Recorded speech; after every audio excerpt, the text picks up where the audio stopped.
बिस्मिल्लाहिर्रहमानिर्रहीम। हम अपना थर्ड लेसन स्टार्ट करते हैं।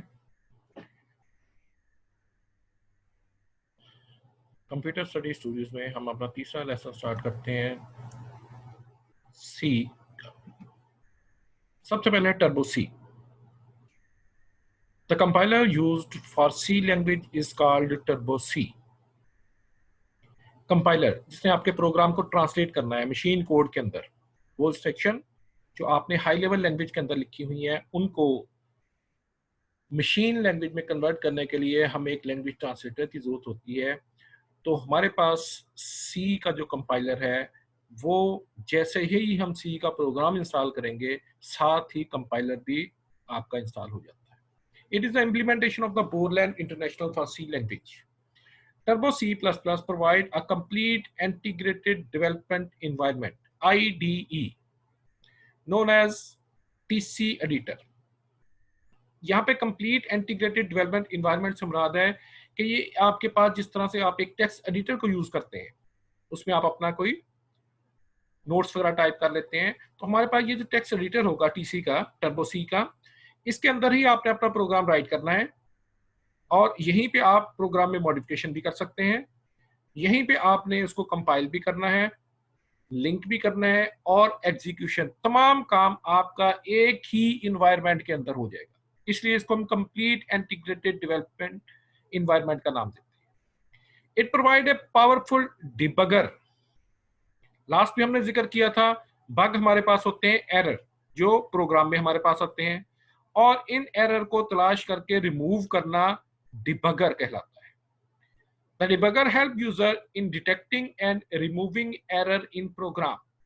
जितने भी प्रोग्राम में आपके पास एरर आएंगे, चाहे वो सिंटैक्स एरर हैं या आपके पास आपके दूसरे एरर्स आ जाते हैं, आगे हम एरर की टाइप भी पढ़ेंगे, तो वो तमाम एरर आपने इसी प्रोग्राम के अंदर रिमूव भी कर रहे हैं। The process of writing program in turbo C editor is very easy. क्यों इजी है? जिस तरह से आप नॉर्मल एक माइक्रोसॉफ्ट वर्ड को ही स्टार्ट करते हैं तो एक ब्लैंक पेज आपके पास आ जाता है, वहां पे आप अपना प्रोग्राम को राइट करना शुरू कर देते हैं। अब वो ब्लैंक पेज आएगा कैसे? जब आप माइक्रोसॉफ्ट वर्ड के आइकॉन को डबल क्लिक करते हैं। सेम इसी तरह जब आपने ये टर्बो सी को स्टार्ट करना है, the user type TC on DOS prompt. अगर आप इसको डॉस प्रॉम्प्ट से स्टार्ट करना चाहते हैं, वो कहता है कि कमांड प्रॉम्प्ट पे जाकर आप TC इसकी एग्जीक्यूटेबल फाइल का नाम है, आप इसको टाइप करें और एंटर की प्रेस कर देंगे, प्रोग्राम आपका चल जाएगा। अगर आप विंडोज की इन्वायरमेंट में काम कर रहे हैं तो कहता है कि double click on TC shortcut from desktop to start IDE। तो आपने क्या करना है, डेस्कटॉप पे इसका शॉर्टकट आपके पास मौजूद होगा टीसी के नाम से, टर्बो सी के नाम से। आप इसमें डबल क्लिक करेंगे तो इसका IDE जो इंटीग्रेटेड डेवलपमेंट इन्वायरमेंट है वो आपके पास अपीयर हो जाएगा। The menu bar of the IDE contains menus to create, edit, compile, execute and debug a C program. Simple, अगर आपने नोटपैड पे काम किया हो तो उसमें आप देखेंगे जैसे आप नोटपैड को ओपन करते हैं तो उसके सबसे ऊपर एक मेन्यू बार अपीयर होती है जिस पे लिखा होता है फाइल, एडिट, व्यू वगैरह। सेम इसी तरह जब ये IDE आपके पास ओपन होगा, इसमें भी ऊपर आपके पास मेन्यूज बने हुए होंगे। The user can open A menu by clicking on it with the mouse. जिस मेन्यू को आप खोलना चाहते हैं आप उस मेन्यू पे जाकर कहता है एक मरतबा क्लिक कर दें और press a combination of Alt की with the highlighted characters of the name of menu। अगर आप थोड़ा गौर से देखिएगा, ये जो ऊपर मेन्यूज के नाम लिखे हुए हैं, जिस तरह से फाइल लिखा हुआ है, तो इसमें F जो होगा वो हाईलाइटेड होगा। वो कहता है कि जितने भी मेन्यूज के नाम के कैरेक्टर हाईलाइटेड है, अगर आप Alt के साथ उनको प्रेस करेंगे तो वो मेन्यू आपके पास ओपन हो जाता है। फॉर एग्जाम्पल Alt F, यहाँ पे प्लस लिखा हुआ है Alt और F के दरमियान। अब प्लस के साइन का मतलब होता है कि आपने लेफ्ट की को भी प्रेस करके रखना है, प्रेस एंड होल्ड, और इसके बाद आपने राइट की को भी प्रेस कर देना है। तो जहां भी प्लस का वर्ड आएगा इट मीन कि आपने दोनों कीज को प्रेस करके रखना है। Alt plus F is use for file menu. तो फाइल के मेन्यू खोलने के लिए आपने Alt F को प्रेस कर देना है। ये हमारे पास इसका स्क्रीन लेआउट है टर्बो सी का IDE। जैसे ही आप फर्स्ट टाइम इसको ओपन करते हैं तो दरमियान में जो कुछ आपके पास ये वाला लिखा हुआ आपको डिस्प्ले में नजर आ रहा है, कुछ भी नहीं होगा, ब्लैंक आपके पास पेज होगा। Create, save, compile, link and execute, basic हमारे ये काम है जो हमने सी के इस आईडीई के अंदर करते हैं। तो सबसे पहला काम हमारे पास है क्रिएटिंग एंड एडिटिंग। हमने एक नया डॉक्यूमेंट बनाना है। डॉक्यूमेंट से मुराद यहाँ पे होती है सोर्स फाइल, हमने यहाँ पे क्रिएट करनी है। अब इस सोर्स फाइल के अंदर आपने तमाम प्रोग्राम इंस्ट्रक्शंस को राइट करना है। The process of writing a C program is called creating. सबसे पहला काम आपने यहाँ पे अपनी हाई लेवल लैंग्वेज की प्रोग्राम इंस्ट्रक्शंस को राइट करना है, लिखना है। और अगर आपने पहले से कोई प्रोग्राम लिखा हुआ है उसके अंदर आप तब्दीली करना चाहते हैं, and changing a C program is called editing. और अगर आप उसमें कोई चेंजिंग करना चाहते हैं देन वो आपके पास एडिटिंग होती है, या आप उसको मॉडिफिकेशन का नाम दे सकते हैं। The part of the IDE that is used to write C program is called edit window। वो जो बड़ी सी ब्लू स्क्रीन आपको नजर आ रही थी आईडीई में, वो कहता है कि वो आपके पास है एडिटिंग विंडो, जिसके अंदर आपने अपना डाटा टाइप करना है, अपनी प्रोग्राम इंस्ट्रक्शंस को यहाँ पे लिखना है। A new edit window can be opened by selecting file new। अब फाइल और न्यू के दरमियान एरो आपको नजर आ रहा है, प्लस का साइन नहीं है। तो जहां भी एरो होगा इट मींस कि आपने अब मेन्यू पे हम काम कर रहे हैं। तो आपने कहता फाइल के मेन्यू को क्लिक करना है, मेन्यू खुल जाएगा, उसमें न्यू की कमांड है, उसको आप क्लिक करते हैं। अ न्यू एडिट विंडोज, नई, जब भी आपने एक नई फाइल बनानी है, आपको एक नई फाइल की जरूरत होगी, आप Alt F और N को भी प्रेस कर सकते हैं। The edit window has a double lined border, the cursor blinking in the Windows. तो सबसे ऊपर आप देखिएगा कि आपको एक डबल लाइन बॉर्डर लगा हुआ नजर आएगा और उसके नीचे कर्सर आपके पास ब्लिंक कर रहा होता है। जहां पे कर्सर ब्लिंक कर रहा है वो किस चीज को शो कर रहा है कि जो कुछ आप टाइप करेंगे अब यहां पे वो डाटा आपका लिखा हुआ आएगा। The position of the cursor indicate the starting point to write a program. आपका प्रोग्राम स्टार्ट कहां से होगा, जहां पे आपका कर्सर ब्लिंक कर रहा है। अब आप कीबोर्ड से जो कुछ टाइप करेंगे, ब्लिंकिंग कर्सर की जगह पे वो डाटा आता जाएगा और ये ऑटोमेटिक आपके पास राइट साइड को मूव करता जाता है। कोशिश करें कि यहाँ पे जब आपने प्रोग्राम इंस्ट्रक्शंस को लिखना है, जब एक इंस्ट्रक्शन आपकी कंप्लीट हो जाए तो आप एंटर की प्रेस करके नई लाइन में नई इंस्ट्रक्शन को लिखें। लेकिन ये जरूरी भी नहीं होता, क्योंकि ये एक टेक्स्ट एडिटर है। आप सी का पूरा प्रोग्राम एक लाइन के अंदर भी लिख देंगे फिर भी वो एग्जीक्यूट हो जाता है। लेकिन रीडेबिलिटी ज्यादा हो, हमें थोड़ा सा समझ आ जाए, इसलिए हम क्या करते होते हैं, एक इंस्ट्रक्शंस के बाद हम एंटर की प्रेस करके अगली इंस्ट्रक्शन नई लाइन में लिखते हैं अपनी आसानी के लिए, ताकि थोड़ा सा हमें समझ आ जाए। The user can expand the window by clicking the second upper right corner button. अगर आप इसकी स्क्रीन को बड़ा करना चाहते हैं, सेम उसी तरह टाइटल बार पे राइट साइड पे 3 बटन बने होंगे। पहला बटन क्रॉस जहां पे लगा होता है क्लोज का बटन है, और उसके साथ सेकंड बटन, इस पे एक रेक्टेंगल आपको बनी हुई नजर आती है। वो कहता है कि आप इसको क्लिक करके अपनी स्क्रीन को एक्सपेंड कर सकते हैं। The vertical and the horizontal scrolls are used to navigate through the program. आपके पास दाएं तरफ और नीचे की साइड स्क्रॉल बार बने हुए हैं। स्क्रीन को ऊपर नीचे या दाएं बाएं अगर आपने मूव करना होगा तो इन स्क्रॉल बार के जरिए हम इनको मूव कर सकते हैं। अब हमने सारा प्रोग्राम लिख लिया है। लिखने के बाद अगला काम हमारा ये होता है कि हमने इस फाइल को अब सेव करना है। सेव किस लिए करना है, ताकि इसको हम कंपाइल कर सके। सेव करके रख लिया, बाद में हम इसमें कोई चेंजिंग करना चाहते हैं वो हो जाएगी। The process of storing the program on disk is called saving. अब डिस्क आपके पास देखिए, हार्ड डिस्क में आप उसको स्टोर कर सकते हैं, आपकी मर्जी है फ्लॉपी पे कर ले, कोई भी सेकेंडरी स्टोरेज मीडिया आप यहाँ पे इस्तेमाल कर सकते हैं इसको परमानेंट स्टोर करने के लिए। A program should be saved on disk to be use repeatedly. बार बार आप इसको इस्तेमाल करना चाहते हैं, आज कल बाद में हफ्ते बाद, तो प्रोग्राम अगर आपके पास सेव है आप इजीली ओपन की कमांड से इसको खोल सकते होते हैं। C++ program saved with extension .cpp। File को आपने जो भी नाम देना है, वो कहता है कि इसकी एक्सटेंशन जो होगी वो ऑटोमेटिक .cpp होगी। इससे हमें पता चल जाएगा ये हमारी सोर्स कोड फाइल है। cpp किस चीज को रिप्रेजेंट करती है, सोर्स कोड फाइल को। एक्सटेंशन में इसको कहते होते हैं C++।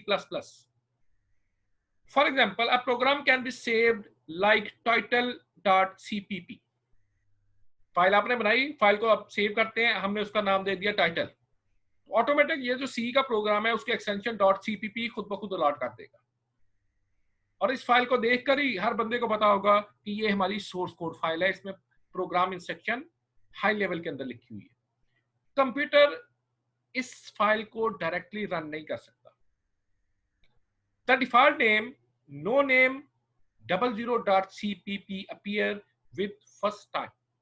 पहली मरतबा जब आपने अपने प्रोग्राम को चलाना है तो आपके पास एक खाली फाइल होती है, उसका कोई नाम नहीं होता। तो डबल बॉर्डर जहां पे है दरमियान में देखिएगा आपके पास नो नेम लिखा हुआ होगा कि इस फाइल का अभी तक कोई नाम नहीं। जैसे आप फाइल को सेव कर लेंगे, जो नाम आप फाइल को देंगे वो नाम अब नो नेम की जगह पर अपीयर होगा। तो यहां से हमें फाइल के नाम का पता चल जाएगा। ये स्क्रीन हमारे पास अपीयर हुई है। सबसे ऊपर लिखा हुआ है सेव फाइल एज। यहां पर आपने फाइल का जो भी नाम देना चाहते हैं वो नाम टाइप कर दें। Enter the file name, enter the path to save file. अच्छा, ये सेकंड आपके पास लिखा हुआ है, कुछ नाम आपको लिखे हुए नजर आ रहे होंगे जो फाइलें पहले से यहां पे सेव हैं। ये वाली, ये फाइलें सारी की सारी कहां पे सेव हो रही हैं? जब आप ये टर्बो सी का प्रोग्राम इंस्टॉल करते हैं तो उसमें डिफरेंट डायरेक्टरीज बनती हैं। एक डायरेक्टरी का नाम होता है BIN, बिन डायरेक्टरी। इस बिन की डायरेक्टरी में आपकी तमाम फाइल ऑटोमेटिक जाकर सेव होती है। आप इस पाथ को खुद भी चेंज कर सकते हैं, लेकिन कोशिश करें आप इसके डिफॉल्ट को चेंज ना करें। अभी फिलहाल आप यहीं पे अपनी फाइलों को सेव करते हैं। Default location for save a file is bin directory. Default जो कंपनी ने आपको सेट करके दी हुई, आप फिलहाल ऐसा करें, यहाँ पे सिर्फ फाइल का नाम टाइप करें और यहाँ पे ओके का बटन क्लिक कर दें। फाइल आपके पास जो नाम आपने यहाँ पे टाइप किया था फाइल का वही नाम होगा, एक्सटेंशन .cpp उसको लॉट हो जाएगी और फाइल आपके पास सेव हो जाएगी और वो नाम डबल बॉर्डर के दरमियान में आपके पास डिस्प्ले में आ जाएगा। The program will be saved at specified location with specified name. जो लोकेशन सेट की हुई है बिन की डायरेक्टरी वहां पे सेव हो जाएगी और जो नाम आप उसको देंगे उस नाम से। दो काम हमारे हो गए, प्रोग्राम हमने राइट भी कर लिया और उस प्रोग्राम को हमने सेव भी कर लिया। अब बारी आ जाती है कंपाइलिंग की। Compiling, the process of converting source program into object program is known as compiling. वो जो हमने हाई लेवल पे इंस्ट्रक्शंस को लिखा हुआ है अब उसको 0-1 में कन्वर्ट करना है ताकि कंप्यूटर को भी समझ आ सके कि हम उससे क्या काम लेना चाहते हैं। A source program cannot be executed by computer directly। वो फाइल जो हमने title.cpp के नाम से सेव की थी वो कहता है कंप्यूटर उसको डायरेक्टली रन नहीं कर सकता। अब कंपाइलर की यहाँ पे हमें जरूरत पड़ी है। A compiler convert the source program into object program and save it in a separate file। अब वो जो सोर्स फाइल थी हमने उसको नाम दिया था title.cpp। अब हमने उसको कंपाइल किया। अगर उस फाइल में कोई एरर नहीं है तो हमारे पास वो कहता है कि एक नई सेपरेट फाइल बनेगी। ये फाइल ऑटोमेटिक बनेगी, हमें कोई नाम वगैरह देने की जरूरत नहीं पड़नी, हमने सिर्फ कंपाइल के बटन को क्लिक करना है। कोई एरर नहीं है, आपकी फाइल एक नई बनी, उसका नाम ऑटोमेटिक कंप्यूटर सेलेक्ट करेगा, नाम रखेगा title.obj। Object file, machine code आपके पास यहां पे जनरेट होकर ऑब्जेक्ट फाइल आपकी बन गई। The object file is saved with .obj extension. इसकी एक्सटेंशन होगी obj।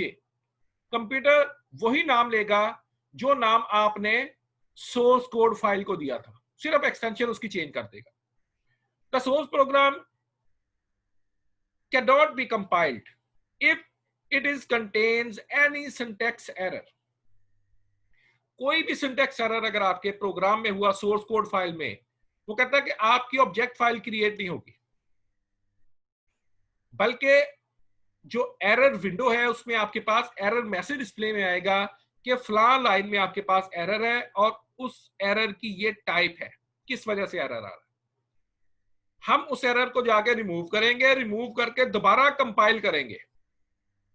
अगर फिर कोई एरर होगा वो मैसेज आपके पास फिर एरर विंडो में आएगा। ये प्रोसेस उस वक्त तक चलेगा जब तक हम तमाम एरर रिमूव नहीं कर लेते। जैसे ही हमारे तमाम एरर रिमूव होंगे कंपाइल्ड सक्सेसफुल का मैसेज आएगा और ऑब्जेक्ट फाइल आपकी क्रिएट हो जाएगी। उससे हमें पता चल जाएगा कि इस वक्त कोई इसमें सिंटैक्स एरर नहीं था और हमारी ऑब्जेक्ट फाइल बन गई।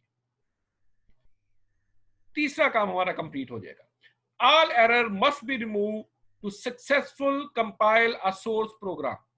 1 2 3 4 जितने भी एरर हैं, वन बाय वन वो कहता है कि आपने उसको रिमूव करना है उस वक्त तक जब तक आपके पास तमाम एरर रिमूव नहीं हो जाते। तमाम एरर रिमूव होंगे, आपके पास मैसेज आ जाएगा कंपाइल्ड सक्सेसफुली, और हमें पता चल जाएगा कि हमारी ऑब्जेक्ट फाइल क्रिएट हो गई है। आप बिन की डायरेक्टरी में जाएं, वहां पे जाके चेक करें, आपके पास एक नई फाइल .obj के नाम से बन गई होगी। The following procedure is used to compile a C program. आपने इसको स्टार्ट कैसे करना है कंपाइल को? आपने सोर्स कोड फाइल बना ली, सेव कर लिया। सेव करने के बाद अगला स्टेप कहता है कि आपने क्लिक करना है मेन्यू बार में से कंपाइल को। मेन्यू का नाम है कंपाइल और उसमें कमांड है कंपाइलर। इसको क्लिक कर दें, ऑटोमेटिक कंपाइलर आपका स्टार्ट हो जाएगा। या आप Alt F9 की को प्रेस कर दें, प्रोग्राम कंपाइल होना शुरू हो जाता है। The program will be translated into the object program if it contains no error. कोई एरर नहीं होगा, ऑब्जेक्ट फाइल आपकी क्रिएट हो जाएगी, मैसेज आपको नजर आ जाएगा नीचे लिखा हुआ कंपाइल सक्सेसफुली।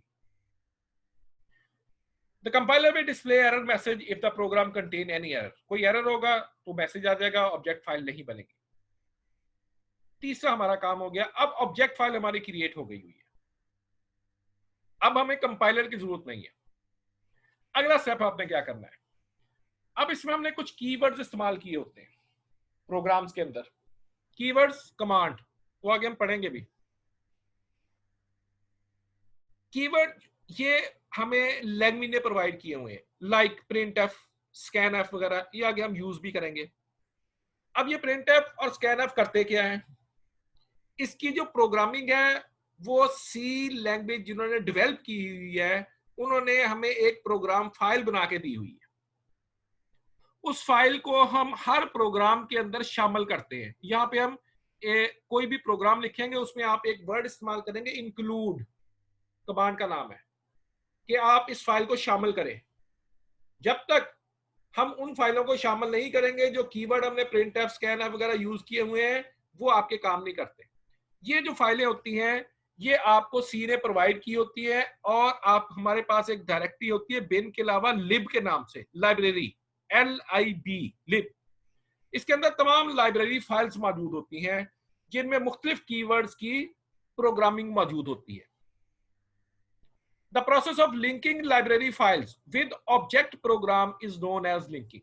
ऑब्जेक्ट प्रोग्राम जब आपका बन गया है, अब हमने वो जितने भी कीवर्ड्स थे उन्होंने किस तरह से काम करना है, उनकी फाइलों को अटैच करना है अपने मेन प्रोग्राम के साथ, ऑब्जेक्ट फाइल के साथ। ये हमने अटैच नहीं करना, जैसे कमांड देंगे ये ऑटोमेटिक उसको लिंक कर देगा। These library files are used to perform the different input output task. In library files के अंदर वो कहता होता क्या है, मुख्तलिफ इनपुट या आउटपुट के कमांड जो हम इस्तेमाल करेंगे उनकी प्रोग्रामिंग इसके अंदर मौजूद होती है इन लाइब्रेरी फाइल्स के अंदर। और जब तक हम इन प्रोग्राम जो लाइब्रेरी फाइल्स हैं इनको अपने प्रोग्राम के साथ अटैच नहीं करते, लिंक नहीं करते, प्रोग्राम नहीं चलता। वो आगे हम देखेंगे कि अगर हम इनका पाथ चेंज कर दें लाइब्रेरी फाइल्स का, या वो लाइब्रेरी फाइल को वहां से डिलीट कर दें जहां पे पड़ी होती है, तो हमारा प्रोग्राम नहीं रन होता।